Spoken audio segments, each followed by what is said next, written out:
रोहित जी, रोहित जी, राधे महाराज जी। राधे राधे महाराज जी। महाराज जी, आपको इतनी हिम्मत कहाँ से मिलती है? मैं बात बात पर हार मान जाता हूँ, क्या कुछ समझ नहीं आता महाराज जी। माया के द्वारा जब कोई बहुत मार खा लेता है तो दो चार थप्पड़ उसको समझ में नहीं आते, नहीं आते।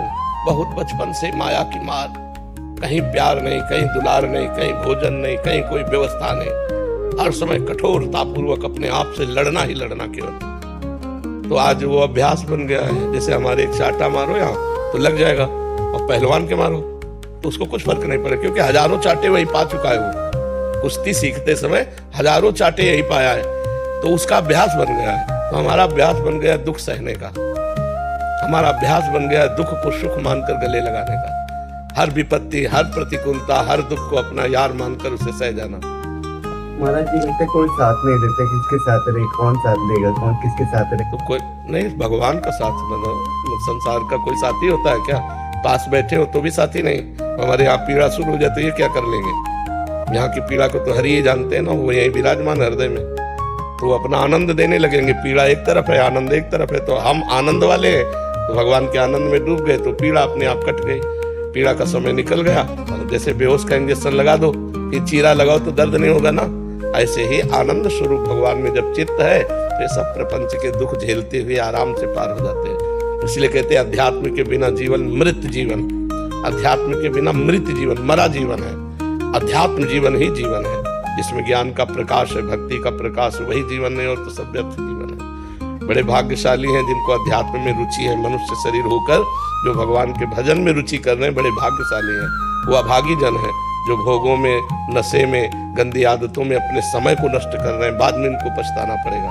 जब जाने का समय आएगा तो इनके पास कुछ नहीं, वही पाप, फिर अन्य योनियों में, सुअर, कुत्ता, नाना प्रकार की योनियों में जाना पड़ेगा। अभी आप भजन करके देवता बन सकते हो, भगवान के स्वरूप बन सकते हो, भगवत पार्षद बन सकते हो। गीध देह तज धरि हरि रूपा, भजन के बल से अपने इस देह का त्याग करके हरि पार्षद बन सकते हो। तो ऐसे आचरण करो कि अगर भगवान न मिले तो कम से कम फिर हमें मनुष्य जन्म मिले, हम अच्छे आचरण वाले राष्ट्र भक्त, भगवत भक्त जीवन व्यतीत करें।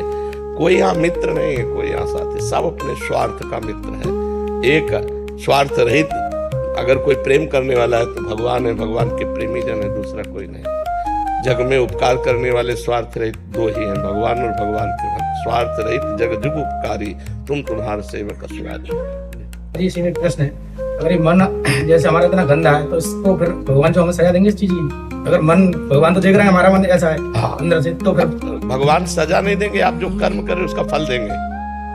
आप गंदा कर्म करोगे तो गंदा फल देंगे। जो गंदा होता है मन में मानसिक पाप, उसका नहीं, उसका कोई फल नहीं।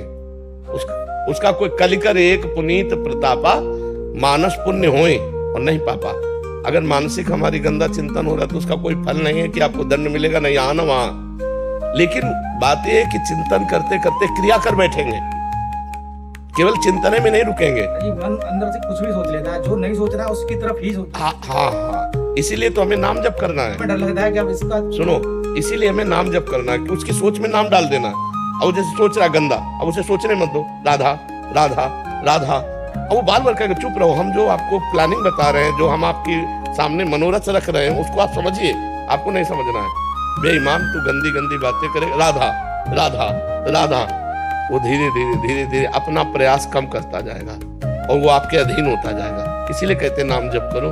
खाली मन शैतान का घर है, खाली छोड़ोगे पाप करेगा। कहे हनुमंत विपत्ति प्रभु सोई, जब तो सुमिरन भजन न होई। अगर भगवान का भजन सुमिरन नहीं हो रहा तो मन विपत्ति में फंसा देगा। कोई न कोई संकल्प, कोई न कोई विकल्प करके हमको भोगों की तरफ आकर्षित करेगा। तो जिस समय मन गंदी गंदी बातें पेश कर रहा हो, उस समय में नाम जप में लग जाना चाहिए। और नाम जप के समय जब ये गंदी गंदी बातें करेगा तो नाम दो काम करेगा। उसकी गंदी बातों को डिलीट कर देगा और उसकी गंदी आदत को, प्रवृत्ति को, जो पाप प्रवृत्ति है, उसको कम करता जाएगा। जितना नाम जप करते जाओगे तो पाप का नाश और पाप प्रवृत्ति का नाश, जहां से पाप उठते हैं, मन निर्मल हो जाएगा। नाम जप करते करते जब मन निर्मल हो जाएगा तो भगवान का दर्शन हो जाएगा। निर्मल जन मन सो